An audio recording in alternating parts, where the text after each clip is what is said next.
Rappelons Ça qu'il n'a avait pas été que sélectionneur de l'équipe de France et qu'il a même connu le succès en tant qu'entraîneur. Exactement, oui, un Domenech à succès que les moins de 20 ans ne peuvent pas connaître évidemment. Ça commence en 1984 à Mulhouse en deuxième division.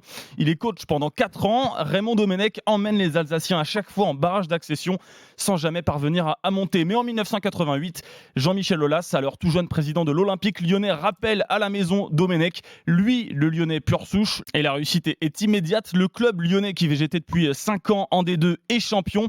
Il remonte dans l'élite, 8e en D1 pour sa première saison et 5e en 1991. Lyon retrouve la Coupe d'Europe. Il terminera ensuite en deuxième partie de tableau en 92 et 93. Mais malgré tout, le début de carrière est solide. Ça lui ouvre les portes de l'équipe de France, les espoirs en 93. Il côtoie les générations Zidane, Thuram, Henry, Cissé, Mexès, Evra, des générations dorées.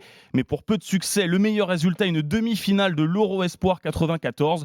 Domenech reste pourtant jusqu'en 2004 où Claude Simonet, alors président de la FFF, lui confie les clés du gros camion. Pour les résultats qu'on connaît, le mondial 2010 en triste point d'orgue.